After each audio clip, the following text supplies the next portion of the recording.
Ya comenzando con la clase de hoy de lo que es legislación ambiental, vamos a dar un pequeño resumen de lo que hemos tenido en estas dos últimas clases y con esta la tercera. Ya vimos que en el derecho ambiental, como ustedes ya se lo expliqué, es una rama jurídica, es relativamente el derecho ambiental. A nivel mundial, podríamos decir que es joven, se impulsó a principios de los años 70, como yo les comenté, a nivel internacional, tras los desastres ecológicos que habían sido fuertes a nivel mundial, como el accidente de Chernóbil. Hoy en día se sigue desarrollando muy ligado a los acuerdos internacionales, como los alcanzados en las cumbres del clima de la ONU. Eh, Como ustedes pueden ver, pues es una normativa jurídica bastante reciente. Si nos ponemos a comparar con otras normativas de derecho, otras leyes, otros ámbitos, entonces es muy reciente el derecho ambiental en cuanto a su aplicación. Todo eso lo hemos visto. Tenemos la Declaración de Estocolmo, producto de la primera conferencia de la ONU sobre el medio ambiente. La Declaración de Estocolmo es donde prácticamente nace el derecho ambiental. En 1972 se hace el primer documento internacional en reconocer el derecho a un ambiente sano mediante 26 principios que también los tienen ustedes adjuntos en las plataformas.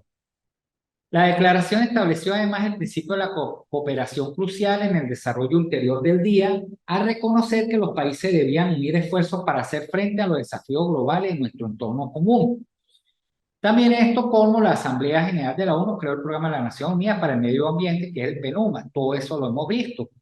Vimos que la legislación ambiental, los tratados que hay, el compendio de leyes ambientales y demás normativas relacionadas con el ambiente. Dicha normativa legal en Venezuela se ha legislado y organizado por áreas.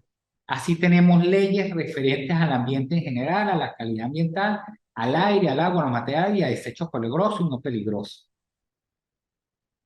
Tenemos el marco legal ambiental en Venezuela, la pirámide de Kelsen. Tenemos la Constitución Nacional, leyes aprobatorias de tratados internacionales, leyes orgánicas y leyes especiales, leyes ordinarias, reglamentos, decretos y resoluciones y los actos administrativos. Ahí entran en la última fase de la pirámide de Kelsen, pues, los decretos de los estados a nivel de ambiente, eh, las ordenanzas municipales, las normativas que hay. Todo eso lo regimos en materia dentro de los ámbitos jurídicos que tenemos a nivel de derecho. El marco legal aplicable a la legislación ambiental en Venezuela, los requisitos legales aplicables a la gestión ambiental en Venezuela, los cuales se fundamentan en los siguientes artículos de la Constitución de la República Bolivariana de Venezuela, de fecha 15 de diciembre de 99, publicada en la Gaceta 36.860, del 30 de diciembre de 1999. Y quedamos aquí la vez pasada en las bases legales de la gestión ambiental. Como ya hemos visto, la Constitución de la República Bolivariana de Venezuela vendría siendo el documento principal en cuanto a la derecho ambiental, y me atrevo a decir que es la única constitución en el mundo que le da rango constitucional a la defensa del ambiente, al derecho del ambiente. Tenemos en la Constitución, tenemos los artículos 127, 128 y 129. En resumida, tenemos en el artículo 127 la obligación fundamental del Estado, con la activa participación de la sociedad, garantizar un ambiente libre de contaminación. El Estado está en la garantía de tener para los ciudadanos un ambiente libre de, de contaminación. Y entre ese ámbito aplica en que todos los ciudadanos debemos correspondernos al ambiente. Tengo que dar a entender en la parte importante de que el ambiente no solo se refiere a la flora, a la fauna, a la vegetación, eh,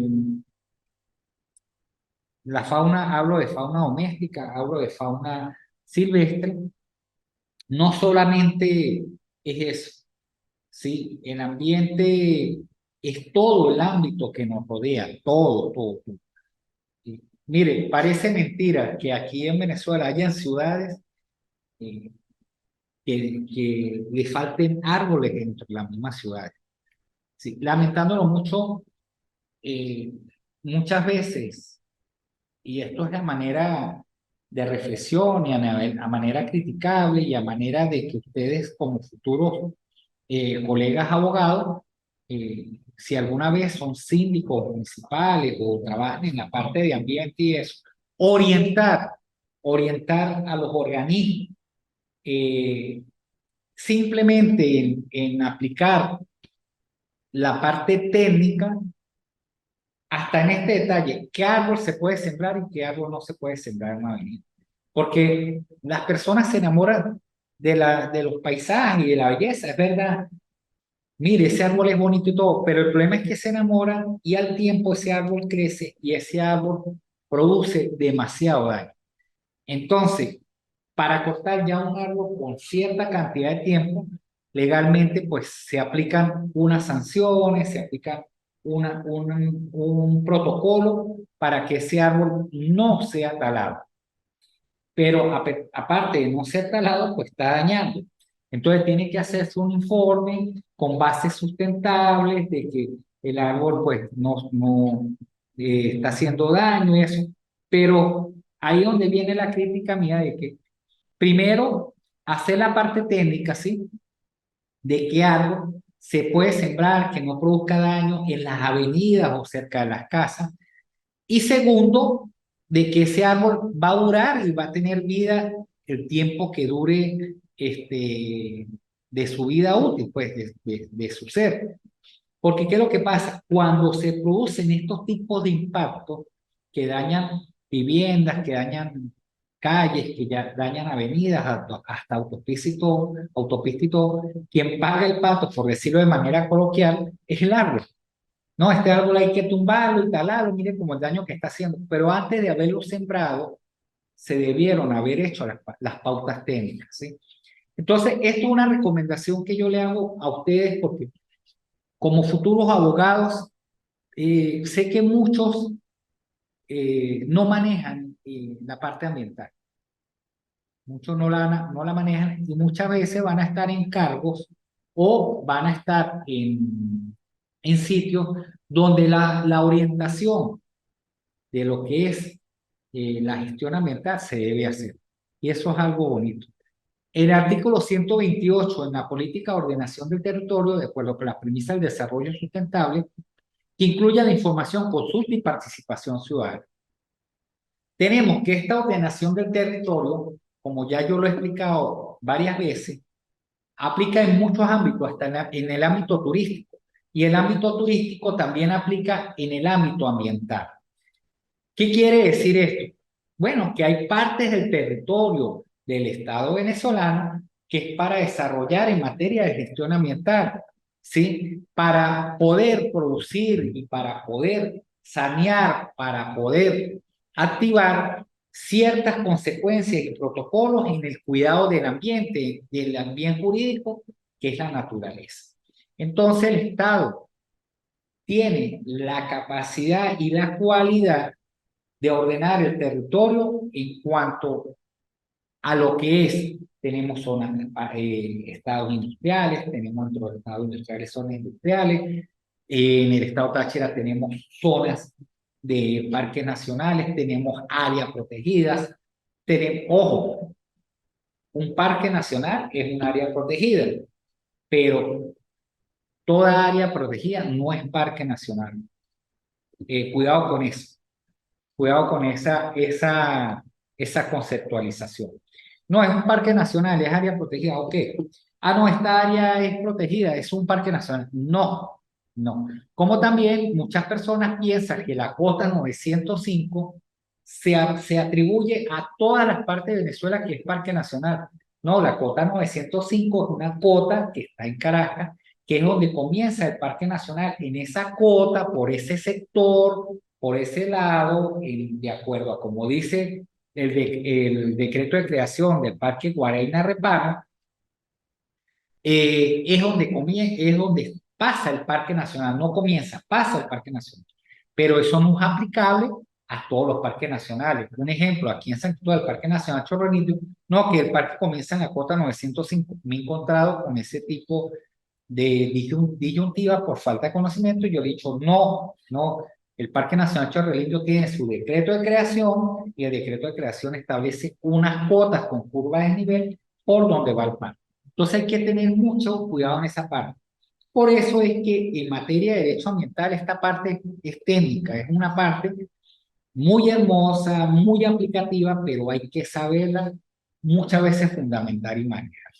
Y el artículo 129, todas las actividades susceptibles de generar daño al ecosistema necesitan estudio de impacto ambiental y sociocultural. Normalmente los funcionarios del Estado que deberían de, cuando haya una actividad en materia ambiental que haya hecho daños al ambiente, o que ustedes vean que, que se está realizando, los funcionarios llegan y preguntan, ciudadano, por favor, el estudio de impacto ambiental de la zona. No, yo no lo tengo. Y es lo primero que se debe de hacer antes de realizar cualquier tipo de actividades en contra del ambiente, ¿sí? Y hasta a favor del ambiente, porque ustedes no lo crean. Hay personas que también traen un árbol de otro país, ¿sí? Y eso ha sucedido, y lo siembran o lo plantan, y lamentándolo mucho, ese árbol se reproduce y genera daño al ecosistema. Como también traen faunas, y eso lo podemos evidenciar en diferentes casos a nivel mundial, donde han llevado cualquier tipo de animal para controlar otro tipo de animal, ¿sí? Y ha sido, como dice el dicho a nivel de nosotros venezolanos, muchas veces hace más daño el remedio que la enfermedad. Y tenemos países, creo que Australia ha sido uno de esos países donde han llevado animales exóticos a Australia para controlar cierto tipo de animales, y esos animales se han reproducido. Si no me equivoco, se lo recomiendo como manera de cultura general, esos impactos ambientales que han hecho a esos animales, eh, si no me equivoco, ha sido en Australia el conejo, creo, en una parte de Australia. Y se ha reproducido demasiado, y ahorita es imposible tenerlo. Y yo le voy a comentar una experiencia a nivel de los años que tengo como funcionario ambiental, la parte de Guadalupe. En el estado Mérida, en el Parque Nacional Sierra Nevada, el Parque Nacional Sierra Nevada toca parte del parque en vialidad o cerca de la vía del parque. Mucha gente llevaba, estoy hablando hace años, hace como 15, 18 años, mucha gente llevaba los perros que no podían tenerlos y los soltaban en esa parte del páramo. El pobre animal, bueno, viene de tener un confort humano, una atención y todo, unos sobreviven, otros no, y los que no sobreviven se van para la montaña. Esos perros empiezan a como yo muchas veces lo digo, cambian el cassette y empiezan a adaptarse a los sistemas naturales que hay en el Parque Nacional. ¿Qué pasó en esa época? En esa época esos animales, lamentándolo mucho, hicieron daño a la fauna nativa, ¿sí? Y muchas veces faunas endémicas, que endémicas son conceptos que le mandé a buscar, hicieron daño a ese tipo de fauna, y los animales, los perros se convirtieron en salvajes y tuvieron su vida. No sé si que a nivel de lo que es el Instituto Nacional de Parques pudieron controlar ese tipo de actividad nociva para el parque. Le estoy hablando de hace años. Y también, eh, producimos nosotros los humanos impactos ambientales hasta las mismas personas. Hay un libro, y perdónenme la expresión, el español siempre, el español, ciudadano español, siempre es un poco más característico y más fuerte o directo en sus palabras. No me acuerdo de quién es el autor, porque yo tengo el libro en la casa, no me acuerdo el nombre, lo leí hace años, pero dice, ¿cómo cagar en el monte? Así textualmente lo dice, si quiere búsquelo a nivel googleo, pero yo tengo el libro y dice cómo cagar en el monte porque es un libro español y la cultura de ellas pues es más directo, es más abierta en ese sentido.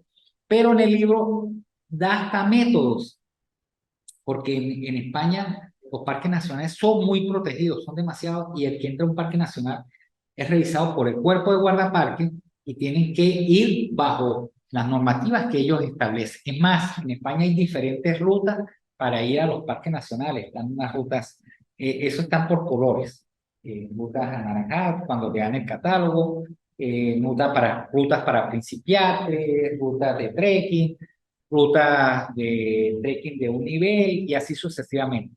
Pero toda persona que entra a los parques nacionales de España tienen que sacar sus desechos. Hoy en día, eh, esos desechos, hay muchas maneras y hay equipos de camping, de montaña, que llevan cierto aparato o cierta estructura pequeña y llevan y pueden hacer su necesidad y pueden sacarla del parque, ¿sí? No queda contaminado.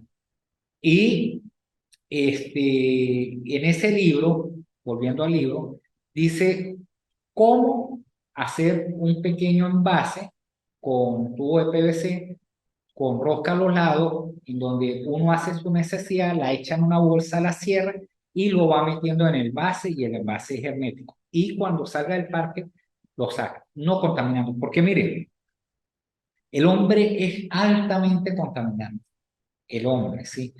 Y tenemos experiencias en varias partes del mundo donde han habido antiguamente, campamentos, o sea, iban muchos jóvenes a esa parte a acampar y han contaminado las aguas. Se produce una cierta bacteria que queda, la persona que toma esa agua queda contaminada para siempre y tienen que tomar un cierto medicamento de por vida. Eso es lo contaminante. A raíz de toda esa experiencia, los países europeos que establecieron dentro del área los parques nacionales, esas posadas mochileras, que ese término se empezó a usar aproximadamente hace 10, 11 años a nivel internacional, que eran los famosos mochileros. ¿Qué es este tipo de persona mochilero? Fuera un tipo de persona, o esto, aún ese tipo de persona, que así como su nombre lo indica, andan con un morral, una mochila, y claro, en Europa es diferente las posadas, por lo menos en Francia, ustedes llegan a una posada que queda entre un parque nacional en plena montaña, el gas con biodigestores, algunas, ¿sí? Aparte de eso, pues el menú no es un menú a la carta, es un menú, siempre va a ser el mismo menú, el desayuno, el almuerzo y la cena, y para esa época, estoy hablando de 10, 12 años, uno pagaba era $1, nada más, o sea, era súper económico, era en euros, en euros. Y la parte donde uno duerme, unas posadas de mochileros tienen unas literas sin colchones. La persona llega y lleva su sleeping, su saco de dormir, se acuesta en la litera donde le corresponde, y otras son salones y la persona llega, pero más nada, y son muy económicas, la parte mochilera. Yo tuve familia que se fueron de mochileros hace años, desde aquí desde Venezuela hasta Argentina, paseando a punta mochila, llegaban, habían ciertas cosas que eran para mochileros, entonces era bastante económico, no sé actualmente, pero eh, es esas actividades que generan impacto ambiental que debemos tener cuidado y todo proyecto que vaya a generar daños al ambiente, porque los proyectos generan daños al ambiente, deben ir acompañados del estudio de impacto ambiental y sociocultural. Eso es lo primero que se pide. Si no lo tiene, está fuera de la ley.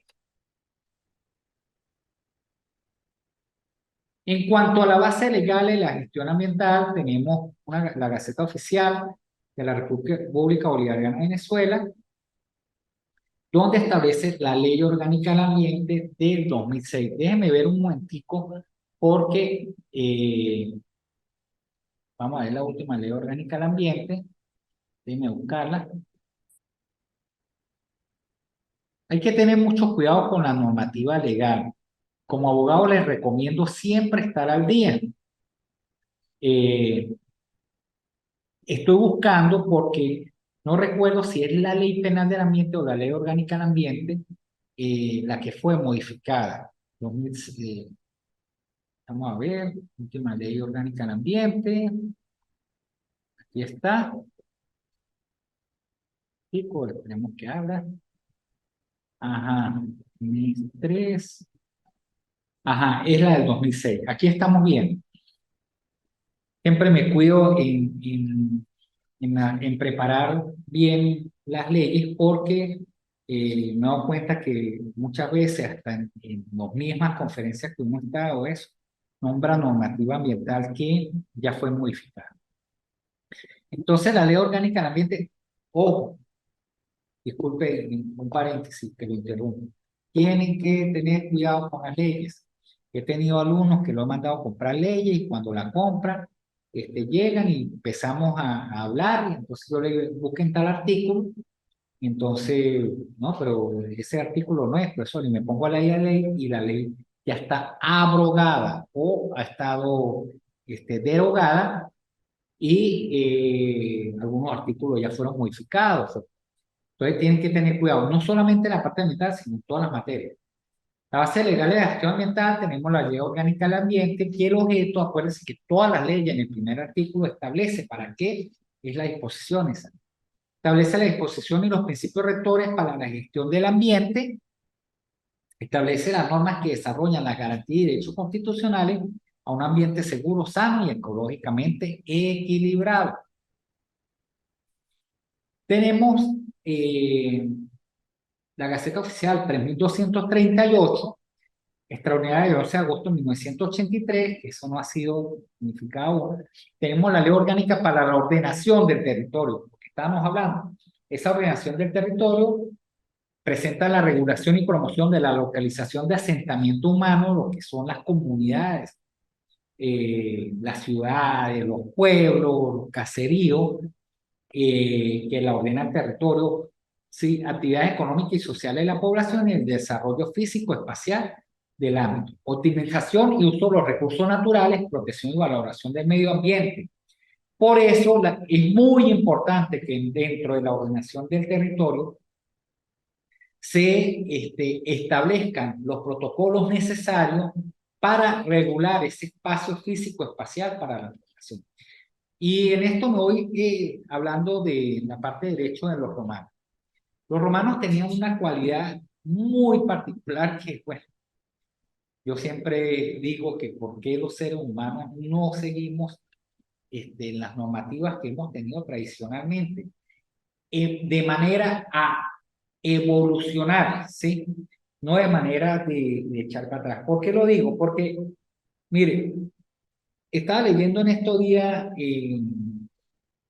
un libro de la historia de Roma y los romanos eran tan fuertes en el ámbito social, o sea, ellos querían que todo estuviera perfecto, estuviera bien para la población. ¿Y por qué me voy a este sentido? Porque los romanos, cuando querían crear una ciudad o querían asentar un pueblo, querían crear un pueblo, lo primero que ellos hacían era el estudio del agua, o sea, de llevar el agua a esa población. Eso era lo primero que hacían. ¿Se puede llevar agua o no se puede llevar agua? Después estudiaban el terreno, si el terreno era sólido, si era... Eso lo hacían. Y parece mentira, apreciados futuros colegas, que aquí en Venezuela, y lo digo con propia, no tanto experiencia, yo estuve en los deslaves de Vargas, pero a raíz de los deslaves, en esa época de Vargas, estuve, bueno, estuvimos en varios seminarios, talleres y eso, de lo que había sucedido. Y parece mentira, y lo que había sucedido en Vargas ya había sucedido hace aproximadamente 70 años, lo mismo. Claro, el problema es que Vargas ahorita estaba más intervenida, el Estado, eh, ahorita ya no es Vargas, el Estado La Guaira, sí, está más intervenida. Y si nos vamos al inicio no, sino a raíz de la llegada de los españoles, hay una anécdota que nos estaba diciendo un catedrático de historia, que los españoles cuando llegaron, que ellos tuvieron sus conflictos y eso, y empezaron a asentarse, ellos veían que las poblaciones nativas vivían lejos de los ríos, ¿sí? De aquí estamos hablando del estado de La Guaira. Y ellos decían, bueno, pero si el agua está cerca, ¿por qué no se asientan aquí? O sea, no se crearon aquí. Y lo podemos ver aquí mismo en San Cristóbal, en donde es la fundación de San Cristóbal, donde no nació, donde estaba ya establecido las poblaciones nativas. Aquí en la catedral. Ese era el Valle de San Cristóbal, ahí lejos del del río Torres y todavía lejos de la quebrada de la Bermeja. Ustedes ven la subida fuerte. ¿Por qué? Porque las poblaciones nativas que habían, las poblaciones indígenas, no voy a discutir con ustedes si indígenas es los indios, indígenas, no, yo lo hablo de manera genérica. Eh, Ellos ya sabían y ya prevían de que dentro de sus conocimientos, su cuestión, de que los ríos volvían otra vez a sus cauces, volvían a su fuente natural de vida, ¿sí? Y esas poblaciones estaban alejadas de los ríos. Y en el estado de La Guaira tenían eso.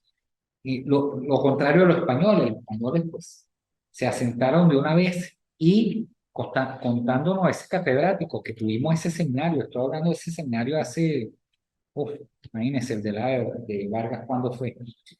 99. Miren, bueno, ya vamos para 23, 24 años.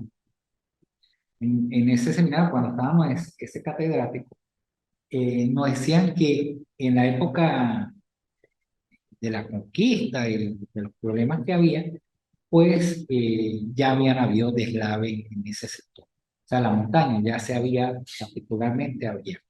Entonces, muchas veces me uno a ese pensamiento que dice, eh, ¿cómo es? Tenemos memoria corta. Se nos olvidan las cosas y eso, y se establece imposición. Otros países sí cuidan eso. Yo estuve viendo un programa hace unos años en Francia sobre las avalanchas y ellos viendo de que esa avalancha, cuando se producía la nieve, bueno, acababan con vidas, personas, eh, poblaciones y eso. Y hicieron un estudio y se montaron un proyecto donde, fíjese, el proyecto se hizo en verano, ¿sí? Y cuando era la estación de invierno, el proyecto era unas estructuras fuertes que sostenían la nieve y no la dejaban pasar. Cuando había el invierno ya estaban hechas esas estructuras y asentaba, paraba la nieve. Pero es eso, muchas veces nos olvidamos de las consecuencias que han habido anteriormente y continuamos, no, aquí no va a pasar nada ni nada, y pues, se vuelven a suceder. No, sin ir muy lejos, cuando hubo no sé cómo lo habrán catalogado para esa época, sismo o terremoto aquí en San Cristóbal, el último que hubo fuerte, que hubo el deslave abajo en lo que es más abajo San Josecito, no recuerdo cuál era el nombre para esa época, porque eso ya era anteriormente municipio de San Cristóbal. Ahí tapó varias viviendas, y murieron varias personas en ese, no las pudieron sacar. Y eso lo iban a convertir en Camposanto, pues, cementerio, no sé si lo conocen. Pero ustedes van ahorita y hay poblaciones ahí viviendo. Aquí bajo el río, cuestiones así. Porque nosotros mismos somos invasores de esas áreas naturales, que por cierto, ya no se le dicen desastres naturales, sino eventos socionaturales, ¿sí? Porque el ser humano es el que llega a dañar. Entonces, la Ley Orgánica para la Ordenación del Territorio tenemos establecer las disposiciones que regirán el proceso de ordenación del territorio en concordancia con la estrategia económica y social a largo plazo de la nación. Como ustedes pueden ver, con lo que les acabo de decir, esa ordenación de territorio implica la prevención de la ciudadana en tener consecuencias graves al estar en esas áreas. Tenemos en la misma Gaceta, la Gaceta de la Ley de Aguas del 2 de enero del 2007, 38.595. Ley de Agua, el artículo 54, zonas protectoras de cuerpo de agua, protege áreas sensibles a las cuales depende de la permanencia y calidad del recurso, la flora y fauna silvestre. El objeto es establecer las disposiciones que rigen la gestión integral de las aguas como elemento sustentable del país y es de carácter estratégico e interés del Estado. Tenemos decreto con rangos, valor y fuerza de ley, que es la Ley de Bosque y Gestión Forestal, que establece en su artículo 1 los principios y normas para la conservación y uso sustentable de los bosques y demás componentes del patrimonio forestal en beneficio de las generaciones actuales y futuras y atendiendo el interés social. Esta es la Gaceta número 38.946 del decreto número 6.070 del 5 de junio del 2008. Tenemos la ley de protección a la fauna silvestre, porque hay una ley de protección a la fauna doméstica. Artículo 1, regirá la protección y aprovechamiento racional de la fauna silvestre y de sus productos y el ejercicio de la caza. Artículo 2, considera fauna silvestre mamíferos, aves y reptiles, batracios que vivan libremente y fuera del control del hombre en ambientes naturales, los animales de igual naturaleza, mansados o domesticados.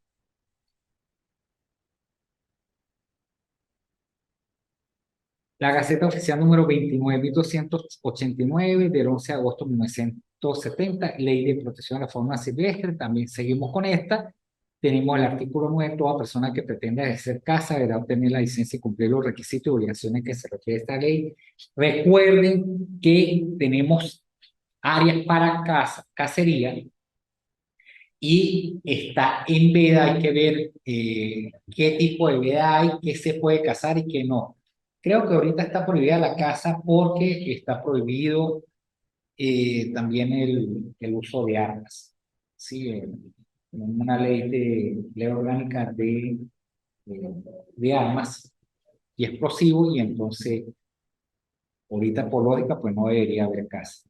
Artículo 10. La caza realizada en contravención a disposiciones de esta ley no confiere la propiedad de los animales cazados ni de sus productos y constituye delito. La caza realizada en contravención a disposiciones de esta ley no confiere la propiedad de los animales cazados ni de sus productos y constituyen delito. Tenemos la Gaceta 38.068 del 18 de noviembre de 2004, Ley de Residuos y Desechos Sólidos, establece competencia de atribución del Poder Público Nacional, Estatal y Municipal, y eso lo tenemos en la ordenanza y decretos aquí en el Estado Táchira. Objeto, establecimiento y aplicación de un régimen jurídico a la producción y gestión responsable de los residuos y desechos sólidos. Y por último, contenido normativo de utilidad práctica deberá generar reducción de desperdicios al mínimo. La Gaceta número 5.554 del 13 de noviembre del 2001, Ley sobre sustancias materiales y desechos peligrosos, establece los controles rígidos de autorizaciones, planes de emergencia y de contingencia y regular la generación, uso, recolección, almacenamiento, transporte y disposición final de las sustancias materiales y desechos peligrosos, inflamables, corrosivos, tóxicos y explosivos. La Gaceta Oficial 5468, el 24 de mayo del 2000, Ley de Diversidad Biológica, artículo 1, establece principios rectores para la conservación de la diversidad biológica. Tenemos aquí áreas de diversidad biológica, manejo in situ y ex situ, regulación y utilización de recursos biológicos y genéticos, valoración económica, transferencia y aplicación de la biotecnología y medidas de bioseguridad. La Gaceta número 4358, la Ley Penal de Ambiente. Esta ley fue modificada desde 2012, ya la voy a decir la Gaceta, Ley Penal del Ambiente, miércoles 2 de mayo de 2012, es la última Ley Penal del Ambiente. Bueno, muchachos, con todo mi cariño y aprecio, quedamos ya para la última clase. Estén pendientes de la convocatoria que haga la coordinación académica y el trabajo, no se lo olviden. Manejen la parte ambiental, instruyanse, lean.